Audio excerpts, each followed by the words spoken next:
far beyond the quiet edges of the known galaxy. Fear moved faster than light. Entire star systems went silent without warning.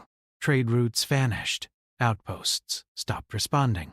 At first, the Galactic Union believed these were natural disasters or unknown cosmic storms, but the truth slowly revealed itself through broken signals and drifting wreckage. Something was hunting across the stars, and nothing had stopped it yet. The Galactic Union had existed for thousands of cycles, built on cooperation and peace between many species. War had been abandoned long ago, replaced by diplomacy, shared knowledge, and collective defense systems, designed only to discourage conflict. Most Union members had never experienced real warfare. They believed intelligence and unity would solve any problem. That belief began to crack when the first confirmed images of the Devourers arrived. The Devourers were not easily described. Some saw them as living ships. Others believed they were machines guided by unknown intelligence. Their forms shifted, absorbing energy and matter alike. They did not communicate, negotiate, or retreat. They simply advanced, consuming everything in their path. One by one, strong civilizations fell. Union fleets tried to defend their territories using defensive shields and carefully planned formations, but the Devourers adapted quickly. Energy weapons became useless after repeated exposure. Defensive lines collapsed under relentless pressure.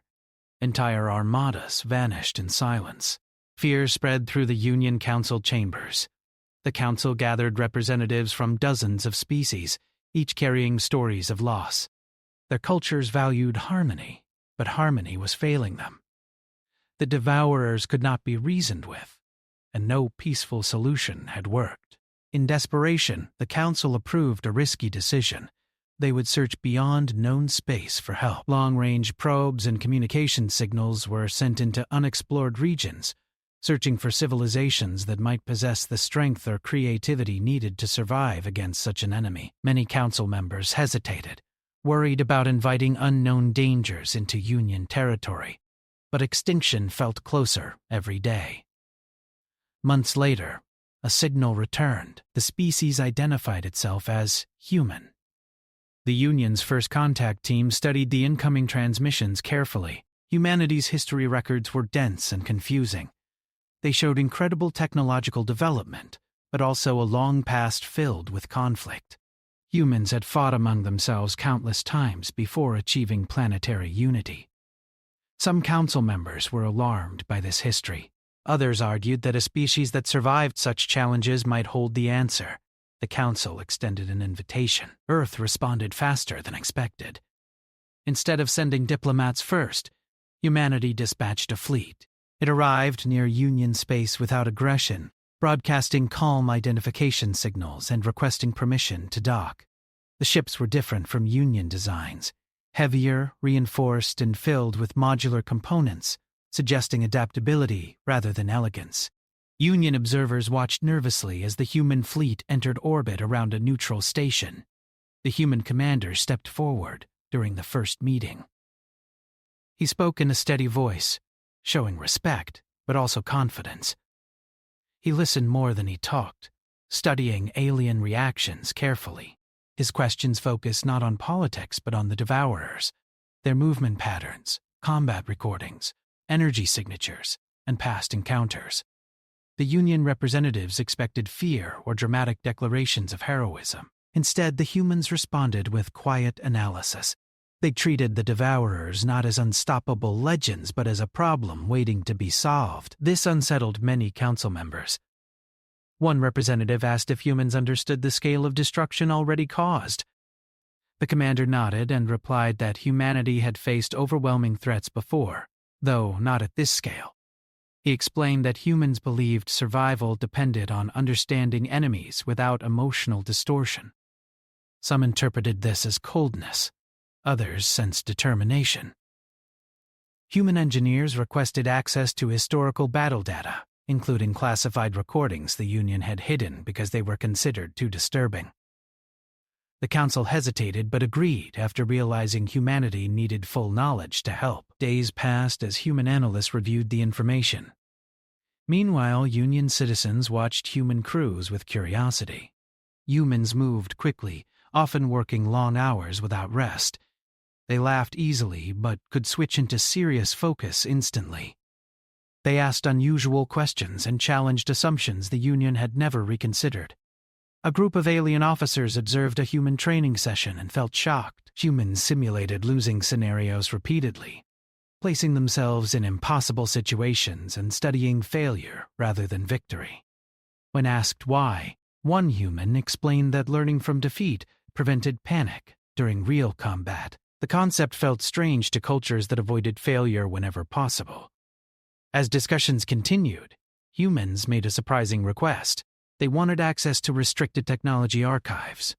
Old weapons and experimental systems the Union had sealed away after choosing peace centuries earlier. These technologies were considered dangerous reminders of a violent past. The council reacted with alarm. Why would humans want such tools? The human commander explained calmly that understanding old methods allowed new solutions. Humanity did not intend to abandon ethical responsibility, but they believed survival sometimes required exploring uncomfortable options. Debates lasted for hours. Some council members argued humanity was too dangerous, shaped by violence and unpredictable thinking. Others insisted that traditional strategies had already failed, leaving no alternative. Eventually, permission was granted under strict supervision. Human teams began examining ancient defense platforms and abandoned battle simulations. They worked alongside Union scientists, often asking direct questions that challenged long-held beliefs. Instead of seeking perfect defense, humans explored flexibility and adaptability. They built prototype models and ran simulations that startled Union observers. Human strategies included misdirection, controlled risk, and psychological pressure against the enemy, concepts rarely used by the peaceful Union. During one simulation, human forces intentionally sacrificed drones to gather data. Union observers reacted with shock, but the humans explained the difference between loss and purpose. Every action had a goal, every risk measured. While preparations continued, reports arrived that the Devourers had changed course. Their trajectory now pointed directly toward a heavily populated Union sector. Panic spread quickly. Union fleets mobilized, but confidence was low after repeated defeats. Many leaders feared another disaster. Human commanders studied the new data silently. They requested control of a small portion of the defensive line, promising to coordinate with Union forces. Some council members resisted, unwilling to trust outsiders so quickly, but others argued that humanity had shown discipline and intelligence. Permission was granted. The combined fleet assembled near the threatened system. Alien ships formed traditional defensive formations, prioritizing protection of civilian worlds. Human ships positioned themselves differently, spreading into irregular patterns that confused observers. The first signs of the Devourers appeared as distortions in space. Silence fell across communication channels. Union officers felt dread rising as familiar shapes emerged from hyperspace, vast and unnatural. Energy readings spiked beyond safe limits. Defensive shields activated automatically. The battle began. Union fleets fired coordinated volleys, following centuries-old tactical doctrines. At first, the attack slowed the enemy, but adaptation followed quickly. Devourer structures shifted, absorbing energy and closing distance. Human ships waited. Union commanders demanded immediate action, fearing delay meant defeat. The human commander replied calmly that timing mattered more than speed. Seconds felt like hours. Then human ships moved. Instead of reinforcing the main defensive line, they advanced sideways, drawing part of the Devourer swarm away. They deployed decoys, drones, and electronic interference that disrupted enemy coordination. Some alien officers believed humans were abandoning the primary defense, but new data revealed a different pattern. The enemy followed the humans. Union ships regained breathing space. Human tactics relied on unpredictability, forcing the Devourers to react instead of dominate. Losses still occurred, but the battle felt different from previous encounters. For the first time, Union forces saw the enemy hesitate. The engagement ended with a temporary retreat from the Devourers. Celebration did not come immediately. The cost had been high, and no one believed the threat was gone. Still, hope returned for the first time in many cycles. After the battle, Union representatives confronted the human commander. They asked whether humanity truly saw themselves as saviors. He paused before answering. Humans did not claim to be saviors, he said. They were survivors. They understood darkness because their own history contained it. If the Union expected perfect heroes, they might be disappointed. But if they needed someone willing to face monsters without fear, humanity would stand beside them. As preparations for the next phase began, a classified human project quietly activated. In the background, its purpose remained unknown to most of the Union, labeled only as a contingency plan. Observers noticed its name. But, last resort, and for the first time some council members wondered whether Earth had sent heroes, or something far more dangerous. After the first battle, the Union sector did not feel safe. It felt like a room where a fire had been pushed back for a moment, but the smoke still filled the air. Ships returned to repair docks with scorched armor and exhausted crews. Medical bays were crowded with injured pilots and shaken technicians. In the Capitol halls, council members spoke in careful voices, but fear sat behind every word. The human fleet did not celebrate. They worked. The commander walked through his ship with a tablet in his hand, watching battle replays again and again. He did not focus on the moments where the Union line held. He focused on the moments where it almost broke. He studied the Devourers like a hunter studies tracks in mud. Around him, human officers argued in low voices. Not angry arguments, but sharp, focused ones. They asked what the enemy learned, what signals it used, and what patterns could be forced. They did not ask if the enemy could be stopped. They asked how. Union observers were invited into the human planning rooms. Some came out impressed. Others came out disturbed. The Union had always planned around strict rules. Protect civilians. Avoid escalation. Defend with minimum damage.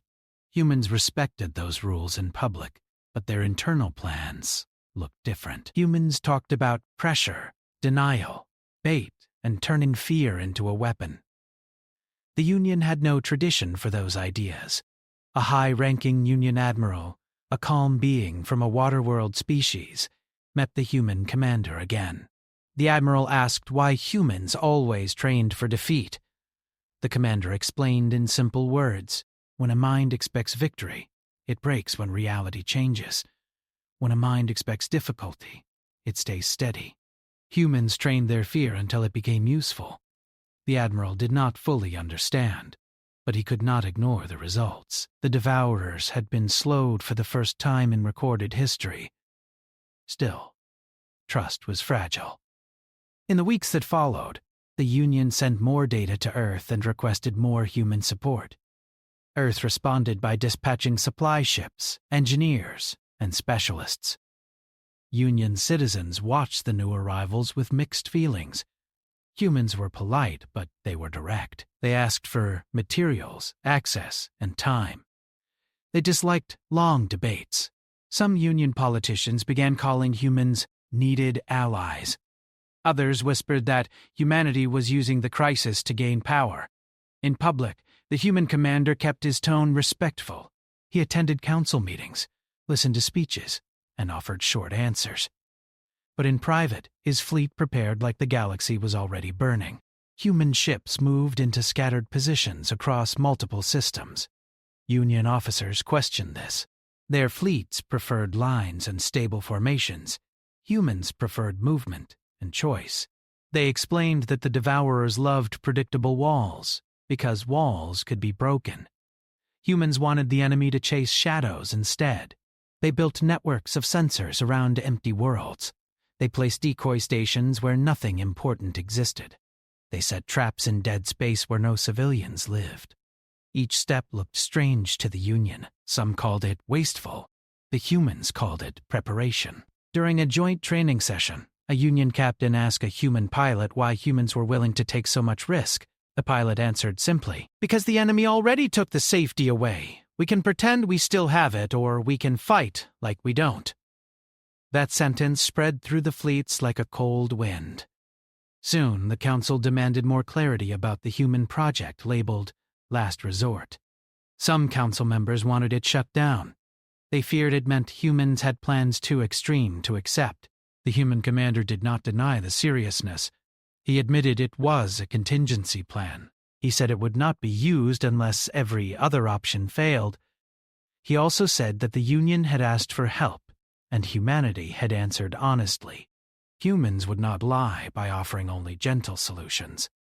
One council member, a tall representative from a species known for logic, asked a sharp question. Are humans capable of becoming the very threat we fear?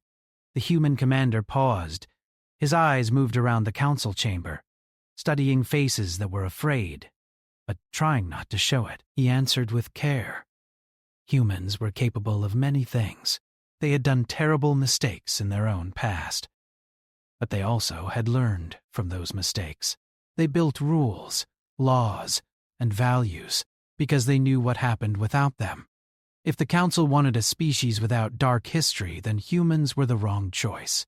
If the Council wanted a species that understood darkness and still chose protection, then humans were useful. The room stayed silent for a long moment. The Council allowed Last Resort to remain, but under observation. This satisfied no one fully, but the Devourers did not wait for comfort. The next attack came sooner than expected. A Union listening post near a mining system sent a weak distress signal before going silent. Minutes later, a cargo convoy vanished mid-transit. Sensor records showed strange distortions, like space itself had been scraped. The Devourers were no longer moving in a simple wave. They were learning new routes, striking weak points. Union commanders rushed to reinforce the region. They formed a defensive barrier around a populated planet nearby. It was a world with cities spread across coastlines, filled with families, schools, and markets. The Union could not lose it. Humans arrived at the staging point and studied the planet. The commander made an immediate decision that surprised everyone. He ordered the civilians to evacuate parts of the planet, even before the Devourers appeared on long-range scans. Union leaders protested. Evacuation would cause panic. It would damage morale. The commander replied that panic later would be worse. He preferred controlled fear over sudden terror. The evacuation began, organized by Union teams and supported by human logistics. Human ships became moving shelters. Their cargo bays turned into temporary living areas, with food supplies and medical stations. Many Union citizens were shocked that humans had prepared for this so quickly. While civilians moved, the fleets formed up. Union ships took their usual positions in layered arcs, their shields linked. Human ships remained scattered, as if they were not part of the same plan. Some Union captains accused them of disobedience. The human commander ignored insults and watched the sensors. When the Devourers arrived, the sky above the planet filled with unnatural shadows. The enemy did not come in one mass. It came in several pulses, as if it was testing responses. Smaller Devourer clusters struck at the edges, forcing defenders to spread out. Union doctrines struggled. Their shields were strong but limited. When stretched too thin, they weakened. Humans anticipated this. They launched small drone swarms that looked like weak targets. The Devourers reacted and chased them. Humans then guided those drones into dead zones, where hidden human mines and gravity traps waited. Explosions and shockwaves did not destroy the Devourers completely, but they disrupted their structure long enough for Union ships to strike harder. For the first time, the Union saw the Devourers confused. It did not retreat, but it shifted patterns in a way that suggested uncertainty. Humans had forced the enemy to react instead of simply advancing, but the enemy adapted quickly. A larger devourer core pushed toward the planet, ignoring decoys. It moved straight through defensive fire, absorbing energy as if it was drinking it. Union ships fired again and again, and the core kept coming. Union captains panicked. Several broke formation, trying to focus fire. Their shields disconnected, leaving gaps. The human commander spoke over the joint channel with a calm voice. "Hold. Don't chase. Let it commit." Union officers argued. They feared waiting meant losing everything. But the human commander's tone carried an odd confidence, the kind that made people listen even when they hated doing it. The devourer core moved deeper. Then humans acted. A human ship that had seemed out of place suddenly moved forward, broadcasting a powerful signal on multiple frequencies. It was loud, chaotic, and designed to attract attention. The devourer core turned slightly, as if it sensed something important. The human ship retreated, pulling the core away from the planet by just a small angle. Another human ship repeated the tactic from a different direction. The devourer core shifted again, tracking the new signal. Slowly, the core was guided away from the populated areas and into open space. Union captains realized what was happening. Humans were not defending a line. They were steering a threat. The devourer core grew more aggressive, lashing out with energy spikes and physical impact waves that hit ships like storms. A few human vessels took damage, but they did not break. Their designs were built to keep working, even when harmed. They continued the lure and pull strategy like it was a practice dance. When the core moved far enough from the planet, the human commander gave a single short command: net. Hidden devices activated across the battlefield. Gravitational anchors, placed earlier in empty space, synchronized.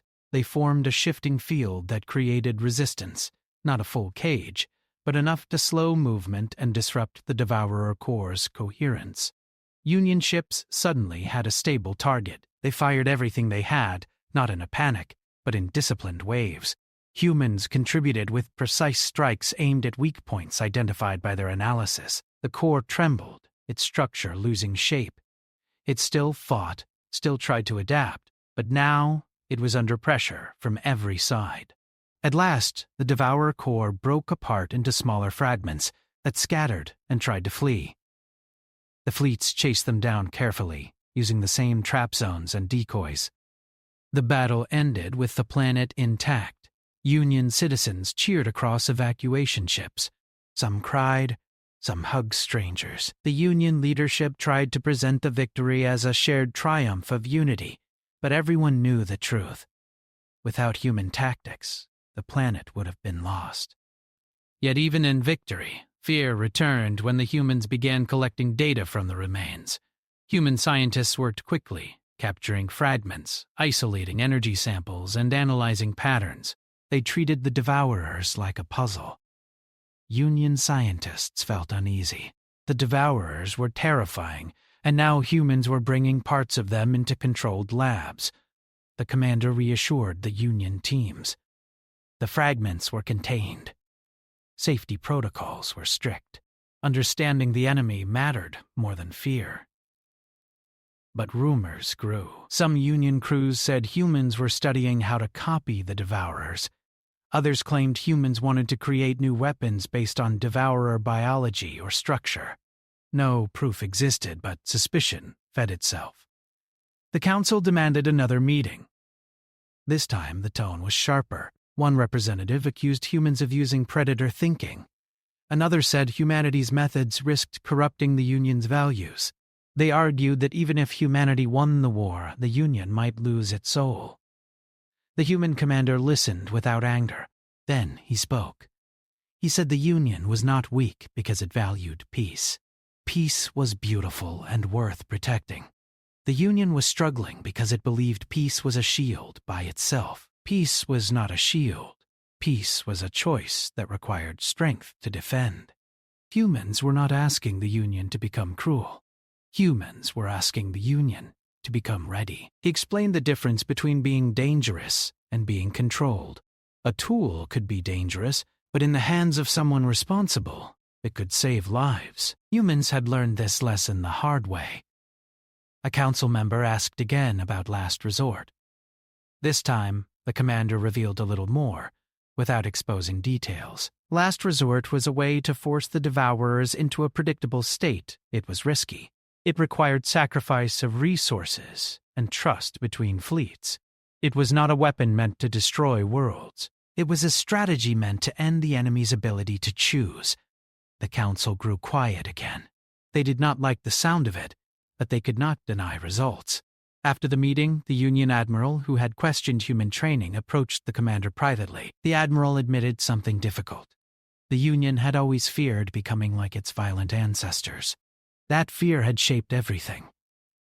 But now the Union faced an enemy that did not care about morals. The admiral asked if humans truly believed the Union could adapt without losing itself. The commander answered honestly. Yes, if the Union remembered why it valued peace. Humans did not fight because they loved conflict. Humans fought because they loved the people behind them. If the Union kept its compassion at the center, then even hard choices could remain honorable. Days later, new intelligence arrived. Devourer movements showed coordination across multiple fronts. They were changing. They were no longer simply consuming. They were searching for something. Human analysts believed the Devourers were trying to locate the Union capital itself. That meant the final battle would come. Human ships began shifting into deeper readiness. Union fleets were ordered to reorganize. Evacuation plans expanded. Defensive rings were built around key systems. In the middle of all this, the human commander activated a new phase of preparation. He authorized full simulation drills across the joint fleet, including worst-case scenarios. These drills were harsh, designed to stress minds, test leadership, and expose weak decisions. Union crews struggled at first. Some broke down. Some became angry, but the humans guided them through, teaching them how to breathe, focus, and keep moving, even when fear screamed. Slowly, the Union crews improved. They learned to adapt. They learned to recover. And they learned that humanity's monsters were not wild creatures. They were disciplined survivors who had faced darkness and chosen to protect anyway. At the end of the part, the human commander stood in the observation deck, watching stars drift by. Behind him, screens displayed countless battle simulations, each ending differently, each teaching another lesson. One of his officers asked quietly if the Union would accept Last Resort when the time came. The commander stared at the distant light of the Union capital system, like a candle in a storm. "They'll accept it," he said. "Not because they want to, because they'll understand that monsters don't stop for polite words." And in the deep quiet of space, far beyond comfort, the Devourers continued moving closer, learning, adapting, and bringing the galaxy toward the moment when humanity would have to show what it truly meant to be called saviors. The galaxy felt different after the second battle. Hope existed now, but it was a fragile kind of hope, like a small flame held against a strong wind. The Union fleets had survived, a world had been saved, and for the first time the Devourers had been slowed by strategy instead of pure resistance. Still, no one believed the danger was gone. Reports showed enemy movements increasing across multiple sectors, as if the Devourers had learned something new. In the human command ship, lights stayed on day and night. Screens filled the main operations hall, showing simulations running constantly. Human analysts compared every encounter, every movement, every reaction from the enemy. They searched for patterns others had missed. The human commander stood quietly near the center of the room. He rarely raised his voice. Instead, he listened, asked short questions, and adjusted plans piece by piece. Around him, human officers worked with Union representatives. The cooperation had improved, but tension remained under the surface. Union officers had begun to respect human results, but some still feared human thinking. Humans moved too fast. They accepted risk too easily. They spoke about sacrifice in ways that made peaceful cultures uncomfortable. A new briefing began when long-range sensors confirmed what analysts had predicted. The Devourers were not advancing randomly anymore. Their movements formed a pattern that pointed toward the Union capital system. The capital was more than a political center. It was the heart of Union identity, a place where species gathered to share culture, art, and knowledge. Losing it would mean more than military defeat. It would destroy the Union spirit. The Council ordered every available fleet to regroup around the capital. Union ships arrived in massive numbers, forming layered defensive rings. Shield networks linked together like glowing webs across space. Defense stations powered up, ready to fire with precision and restraint. Human ships arrived quietly among them, but their formation looked nothing like the rest. They positioned themselves at strange angles, leaving gaps that made Union commanders nervous. The Union admiral approached the human commander through a secure channel. He asked why humans refused to follow the established defensive structure. The human commander explained calmly. A perfect wall invited a perfect attack. The Devourers had learned how to break predictable defenses. Humans wanted uncertainty, movement, and options. The admiral hesitated, but did not argue. Past battles had proven that human instincts often led somewhere important. As fleets prepared, human engineers activated new equipment across several sectors. Hidden platforms came online. Gravitational anchors shifted position silently. Sensor arrays expanded their reach. Union observers realized humans had been preparing for this exact moment long before the enemy arrived. Inside Union cities, civilians watched news broadcasts with anxious eyes. Some praised humanity as saviors. Others worried they had invited dangerous allies into their home. Stories about the mysterious Last Resort project continued spreading, though no one knew its real purpose. The Devourers arrived without warning. Space twisted as massive shapes appeared near the outer defense line. Unlike previous battles, the enemy came in coordinated waves, each group targeting specific weak points. Energy readings surged beyond safe limits. Union fleets opened fire immediately, sending controlled volleys toward the advancing enemy. For a moment, it felt like earlier battles, familiar and terrifying. Then, the Devourers changed tactics. Instead of charging directly into heavy defenses, smaller clusters split away, testing reactions. Some attacked sensor arrays, others targeted support ships. They moved like hunters studying prey, learning from past mistakes. Human analysts watched closely. One officer spoke quietly. The enemy was evolving faster than expected. The human commander gave new orders. Human ships began withdrawing slightly, drawing some Devourer units away from the main defensive line. Union captains protested, worried that retreat would weaken morale, but data soon showed the effect. The enemy divided its forces, chasing moving targets. The battlefield turned chaotic. Union fleets struggled to maintain formation while responding to unexpected attacks. Human ships moved like shifting shadows, striking quickly and disappearing before the enemy could adapt. During the fight, a large Devourer formation broke through the outer defense ring and moved toward a populated orbital habitat. Panic spread through communication channels. The habitat held millions of civilians.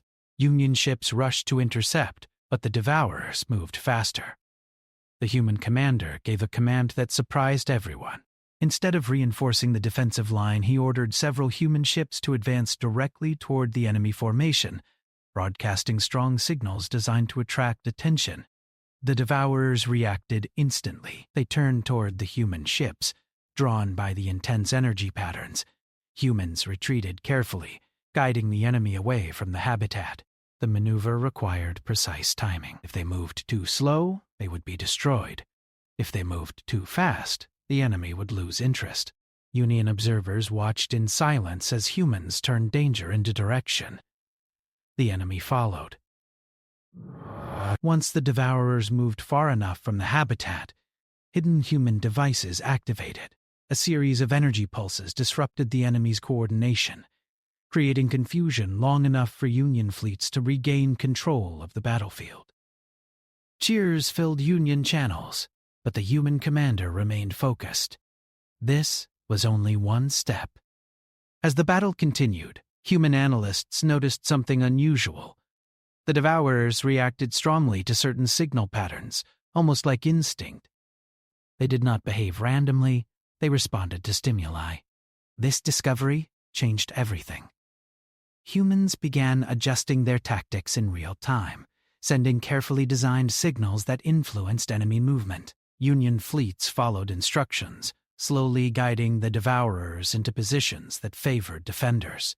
The concept shocked many Union officers. They had always viewed the enemy as unstoppable. Humans treated them like a dangerous animal that could be guided. Still, victory did not come easily.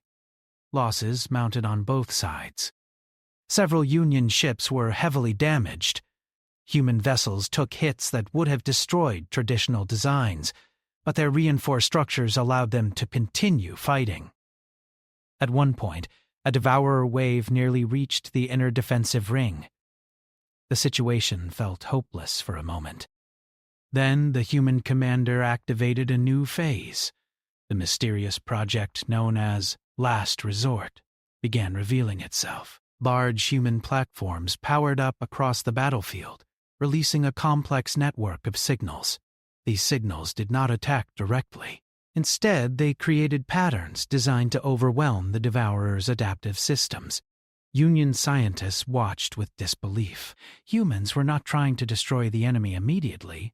They were trying to force the enemy into predictable behavior. The Devourers reacted violently, shifting formations rapidly as if struggling against invisible pressure. Their coordination weakened. Individual units lost synchronization. Human ships moved quickly, exploiting every moment of confusion. Union fleets followed, their attacks becoming more effective as the enemy's adaptability slowed. For the first time, the Devourers looked uncertain. The battle turned. But success came with risk. The energy output required for Last Resort strained human systems. Some platforms overheated. Others risked shutdown. The commander faced a difficult decision: continue pushing and risk losing the technology, or withdraw and allow the enemy to recover. He chose to continue. Union officers realized that humans were risking their most valuable assets for the chance to weaken the enemy permanently. Respect grew among crews who had once doubted them.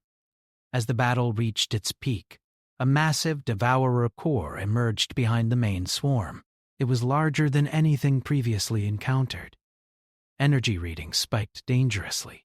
Its presence stabilized nearby Devourers, countering the effects of Last Resort. Fear returned instantly. Union fleets fired everything they had, but the core advanced slowly, absorbing damage. Human analysts worked quickly. They identified weak points in the core's structure, but reaching them required close range. A dangerous move.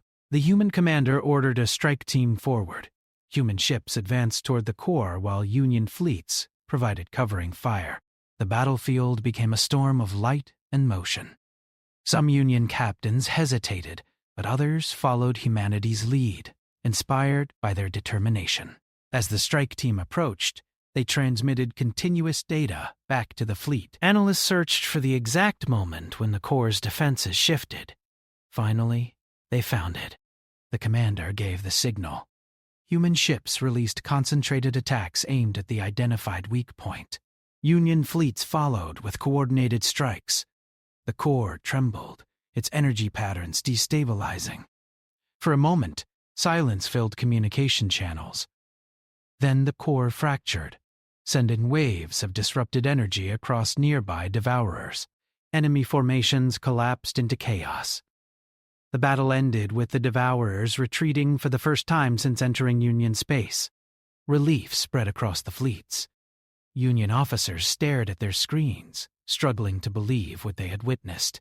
Humanity had not only defended the capital, but forced the enemy to withdraw. After the battle, Council members gathered again. Their tone had changed. Suspicion still existed, but now it mixed with gratitude and respect. They asked the human commander if the war was finally turning. He answered honestly. The Devourers were learning.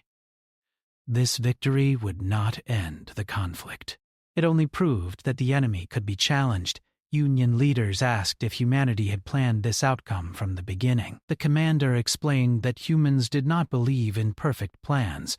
They believed in preparation, adaptation, and trust, built through shared struggle. Outside the council chamber, Union citizens celebrated survival. Music returned to public spaces. Children laughed again, but deep in human command rooms, simulations continued. Analysts predicted that the Devourers would return stronger, perhaps with new tactics beyond anything seen before. The human commander stood alone near a viewing window, watching stars drift quietly. One officer approached and asked if the Union was ready for the final stage. The commander did not answer immediately. He knew the hardest part was still ahead. The Union had begun to understand humanity's methods, but they had not yet seen the full meaning of becoming monsters against a monster.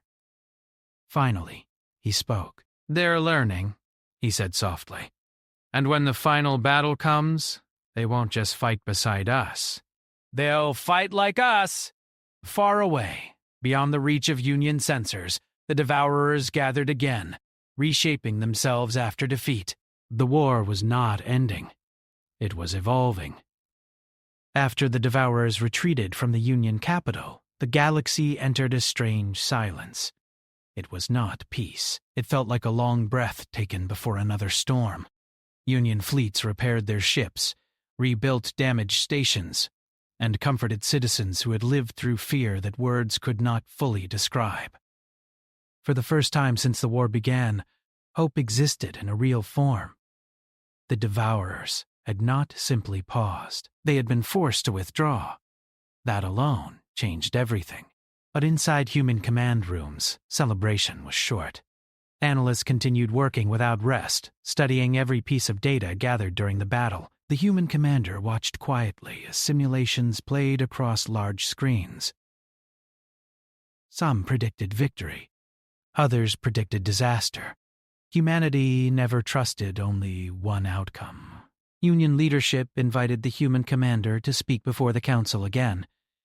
This time, the atmosphere felt different. Where there had once been suspicion and hesitation, now there was careful respect. Representatives listened more than they argued. The commander explained that the Devourers would return. Their retreat was not surrender. It was adaptation. Humans believed the enemy was reorganizing, searching for a new strategy after learning from defeat. A council member asked if humanity had expected this. The commander nodded. Every intelligent enemy learned. The key was to learn faster. Union admirals reported that long-range sensors detected massive energy movements far beyond known borders. The Devourers were gathering into a single enormous formation, larger than any previous encounter. The final battle was coming. Preparations began immediately. Union fleets reinforced their defensive rings, but this time they also integrated human tactics into their strategies. Instead of rigid lines, they created flexible formations. Instead of waiting for attack, they prepared decoys and misdirection. Human training had changed them. Union crews who once hesitated to take risks now practiced adaptive maneuvers. They learned to recover from mistakes quickly. They learned to expect fear, but move through it.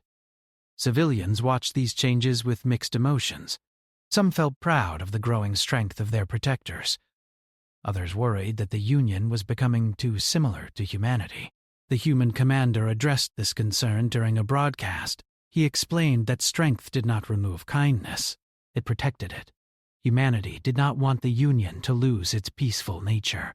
Humanity wanted the Union to survive long enough to keep choosing peace. Meanwhile, the project known as Last Resort entered its final phase. Union scientists were finally allowed to observe the full plan. They were surprised to discover that it was not a single weapon, but a network of coordinated systems designed to overwhelm the Devourer's adaptive behavior. Instead of destroying the enemy with one powerful strike, the system aimed to force the Devourers into predictable patterns, removing their greatest advantage. The plan required perfect timing between fleets. It required trust. Some council members hesitated. The risk was enormous. If it failed, the Union would lose its strongest defenses in one moment. The human commander spoke clearly. There was no safe path left. The Devourers were growing stronger with each encounter. Waiting only gave them more time to evolve. After long debate, the council agreed. The fleets moved into position near the outer edge of the capital system. The human ships spread across vast distances, linking their platforms together silently. Union fleets formed layered support positions, ready to strike when the moment came. Days passed in tense quiet. Then space shifted. The Devourers arrived like a moving storm of shadow and light. Their numbers were greater than ever before. Massive structures surrounded by smaller units advanced slowly. As if confident, Union crews felt fear rising again. But this time, it did not freeze them. They remembered human training. They focused on their tasks. The battle began with controlled strikes. Union fleets opened fire, testing enemy reactions. The Devourers responded with coordinated movement, adapting quickly to every attack. Human ships waited. The commander watched carefully. He needed the enemy fully committed before activating the final plan. Minutes passed that felt like hours. The Devourers pushed deeper, testing defenses, searching for weaknesses. Finally, the commander gave the order. Last resort, Phase 1. Across the battlefield, human platforms activated simultaneously. Waves of complex signals spread through space, targeting the enemy's adaptive systems. Instead of immediate destruction, the effect created confusion, forcing the Devourers to react rapidly. Union fleets moved according to the pre-planned pattern, guiding enemy movements without realizing it felt almost natural now. Human training had become instinct. The Devourers resisted. Their formations shifted violently, trying to break free from influence. Massive energy surges struck human platforms, damaging several of them. Human crews continued working despite the danger. Phase 2 activated. Gravitational anchors formed invisible paths, shaping the battlefield itself. Devourer units began clustering into predictable formations, exactly as human analysts had hoped. Union ships fired coordinated volleys at exposed weak points. For the first time, enemy losses grew rapidly. The Devourers responded with overwhelming force. A giant core emerged at the center of their formation, larger than any previous structure. It released powerful energy waves that disrupted human signals. Several platforms shut down instantly. The plan was collapsing. Union officers felt panic returning, but human commanders remained calm. Backup protocols activated automatically. Smaller ships repositioned, taking over signal roles from damaged platforms. The human commander gave a new order. All fleets forward. Union admirals hesitated for only a second before obeying. They had learned to trust. Human and Union ships advanced together, moving closer to the massive core. The closer they came, the stronger the enemy attacks became. Shields flickered. Hulls shook under pressure. Human pilots guided the formation into a narrow attack corridor, using data gathered from previous battles. Union crews followed, matching movements with growing confidence. At the critical moment, the commander gave the final command, Phase 3. All remaining human platforms released a synchronized signal burst. The Devourer core reacted violently, its structure destabilizing as adaptive systems overloaded. Union fleets fired with everything they had. Energy waves struck the core repeatedly. Its surface fractured, sending shock waves across nearby enemy units. Devourers began losing coordination, drifting apart, instead of acting together. Human ships targeted specific nodes within the core, guided by constant data analysis. Each successful strike weakened the enemy further. The battle reached its peak. Some human ships were heavily damaged. Union ships fought beside them without hesitation. Fear existed, but it no longer controlled anyone. Finally, the core collapsed. A silent wave spread outward, causing remaining devourers to lose structure. Many broke apart or retreated into deep space, no longer acting as one. The battlefield fell quiet. For several moments no one spoke. Then confirmation arrived. The devourer swarm was no longer coordinated. The greatest threat the galaxy had ever faced had been broken. Union fleets erupted into cheers, communication channels filled with relief and disbelief. The war was not completely over, but the enemy that had seemed unstoppable was no longer unstoppable. After the battle, the council gathered once more. This time, their tone carried gratitude without fear. They asked humanity how they wished to be remembered. The human commander answered simply. Humans did not need to be called heroes. They had only done what their history taught them, to stand against danger, even when misunderstood. A council member said that many had once called humans monsters. The commander smiled slightly. Sometimes monsters were needed to stop worse monsters. The important thing was choosing who to protect. Union citizens welcomed human crews with respect. Where once there had been suspicion, now there was understanding. Humanity had not tried to change the Union into something cruel. Humanity had helped the Union become stronger while keeping its compassion. As fleets began rebuilding and exploring again, the galaxy felt larger and safer. In the quiet after victory, the human commander stood alone by a window, watching stars slowly move. An officer approached and asked if humanity would stay in Union space. The commander replied that humans would remain as long as needed. The war had taught both sides something important. Strength and kindness were not enemies. They were partners, and somewhere far beyond known space, fragments of the Devourers drifted silently, no longer united, no longer unstoppable, leaving behind a galaxy that had learned what it truly meant when Earth sent its monsters. Not creatures of destruction, but protectors willing to face darkness so others could live in light.